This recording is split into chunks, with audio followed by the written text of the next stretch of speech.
Hi, it's Jennifer Woodward doing my transcript on the speech that I watched. Alright, what video did I watch? It was Remarks on the Assassination of Martin Luther King Jr. by Robert F. Kennedy. It was delivered on April 4th, 1968 in Indianapolis, Indiana. What was the main point of the speech? President Kennedy delivered a sad message to his fellow citizens that Martin Luther King Jr. was shot and killed that night in Memphis, Tennessee. Dr. King had dedicated his life to encourage justice between all members of the human race and to spread love amongst them.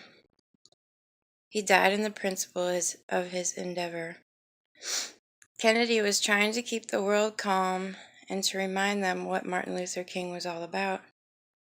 That this tragedy is encouraging the United States to move in the right direction and not move backwards, wasting all of his efforts.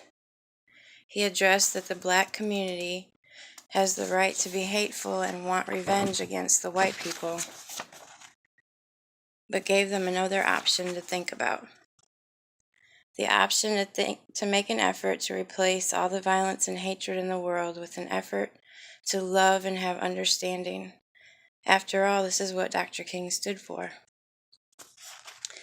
The president let the world know that he too could have a hatred and seek justice towards all white men because he had a family member killed by a white man. But he chose to go the other route and keep MLK's efforts in effect. Kennedy encouraged the United States to move beyond these hard times and to try to understand. The American people don't need to start dividing again, putting hatred and violence back in people's lives. But they need to have love and compassion and wisdom for one another. Robert Kennedy asked the people to go home and pray. Pray not only for the Martin Luther King family, but for their country also. He stated that this was not the end of hard times, was not the end of violence, and was not the end of disorder. There will be more, but the vast majority of the white and black populations want to live in harmony with each other to continue to improve the quality of their lives.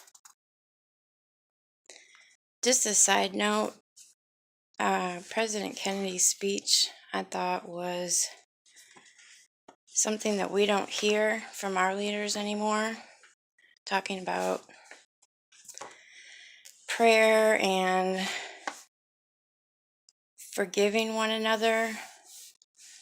Sure, they talk about peace, but they don't really describe it like he did, and it was kind of inspiring to hear. Anyway, what nonverbal cues did the speaker use to convey his message? I do not really recall any verbal cues being used while President Kennedy delivered his message, but I did notice that he was holding on to what looked like a rolled up piece of paper, and his one hand or his fingers were fidgeting with it. Maybe he was a little nervous to have to be one to announce such devastating news, or it could have been fear that a riot would break out. I know he was sad about the current event, and maybe that's why he was fidgeting. What listening challenges did you experience while listening to the speech? And what kinds of activities distracted you or affected your ability to listen? I think that these two questions kind of blend together. My challenges mostly consisted of environmental factors and a few other things. During the less than 2-minute video of President Kennedy's message, the dryer buzzer was going off. I could hear the TV on in the other room and heard the dishwasher start another cycle. I also had my mind wandering, thinking about what to say in my video, and then thinking about the fact that I hate to be recorded or seen on a video. I did catch myself twirling my hair while focusing on his speech, or trying to focus. Are there any tasks that you feel you can do without affecting your listening? Probably not. I may think so at the time of multitasking, but in all reality, I cannot focus my all on more than one thing at a time. Now, if it's a mindless task at hand, yes, I can make it happen. Like talking on the phone about silly things and doing laundry at the same time. If it's something like listening to a speech and trying to write down notes at the same time, I fail miserably. I usually have to pause the speech while jotting down notes and then resume when finished. Otherwise, I miss sections of the message.